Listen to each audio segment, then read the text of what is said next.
Lul, si Janine Gutierrez ang may pinakamagandang tugon sa isang netizens na nagtatanong kung siya ba ay freaky. Kung bago ka lang sa channel na ito, huwag kalimutang mag-like, share, comment at subscribe.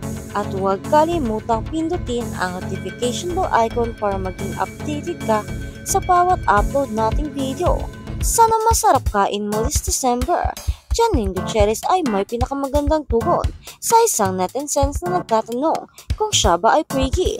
Bagamat sinasabi ng karamihan na pinakamahusay na huwag pansinin ang mga haters, pinipili ng ilang celebrity na ilagay ang mga bastos na netizens sa kanilang nararapat na lugar. Isa na rito si Janine Gutierrez na siniguradong hindi nagparaya sa isang assuming comment mula sa isang internet troll. Freaky ka ba? Bakit ang laki ng tiyan mo? Isang netizens ang nagkomento sa Instagram post ni Janine habang ibinahagi niya ang mga larawan.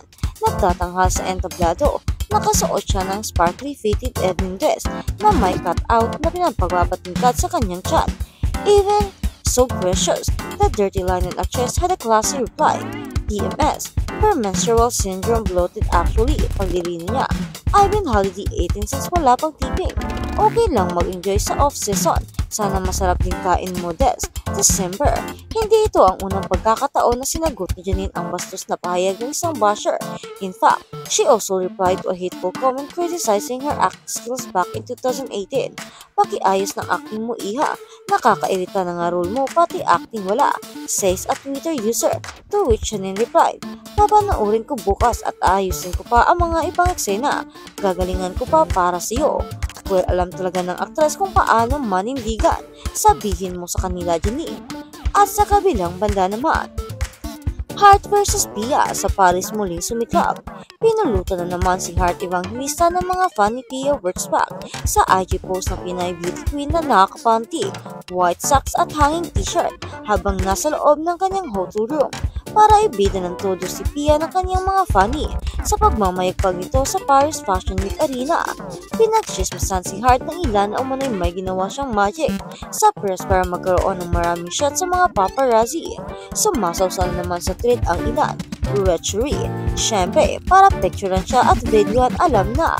Dumapensa naman ang ilang mga supporter ni Heart at sinabing gesture ito ng pasasalamat. Pia Wurtzbach.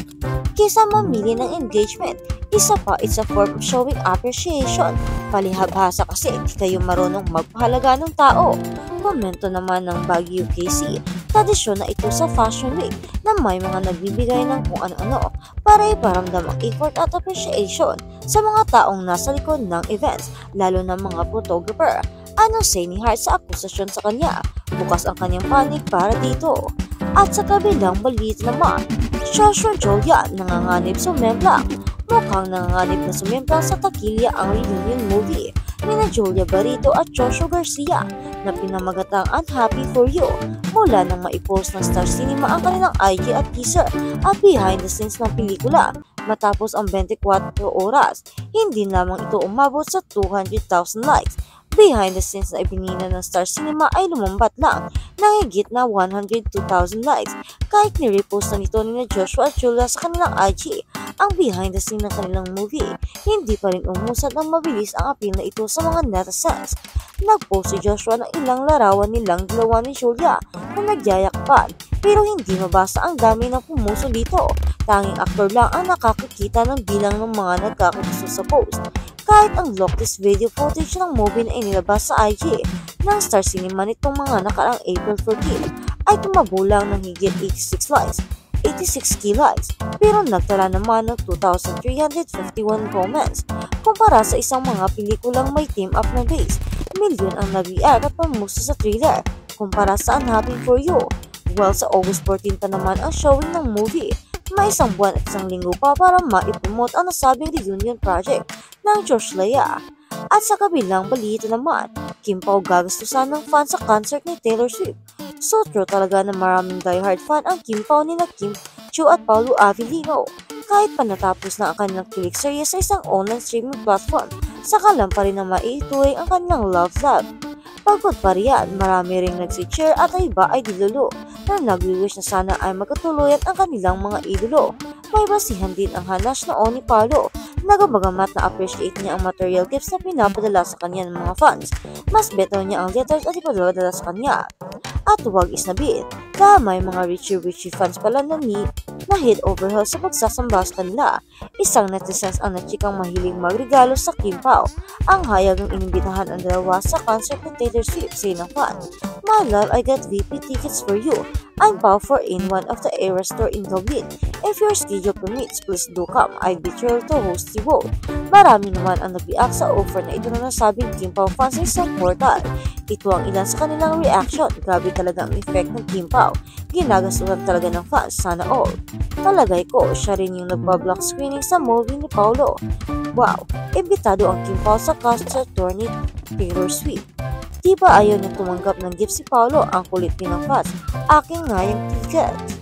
At sa kabilang balita naman, David umaming nakipag-make out sa sinihan, natutulog ng ubot-ubad.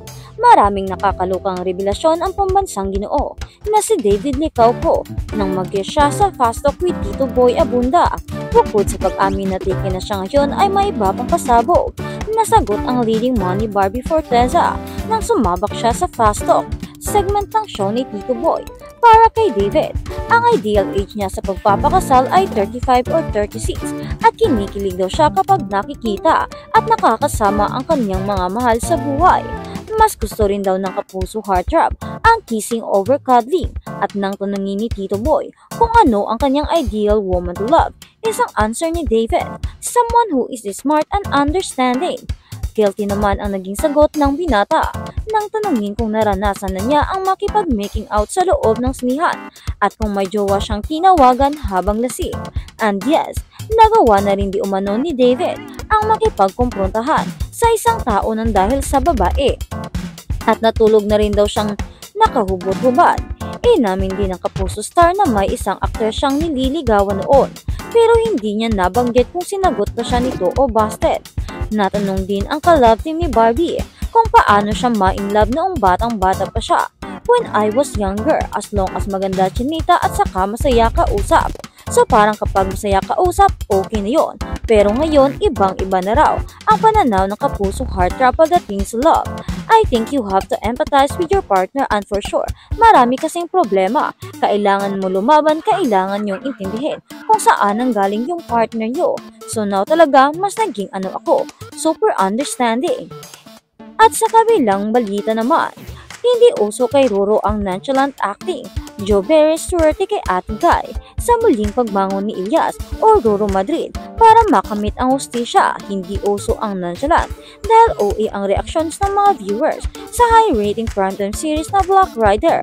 OA as in nag-uumapaw sa samot-saring emosyon ang drama sa bawat episode, kaya naman talagang tinutukan ang mga eksena. OA na excitement ang tsak na napafeel ng viewers dahil sa pagsanib porsa ng mag-amang Ilyas at Senior Edgardo.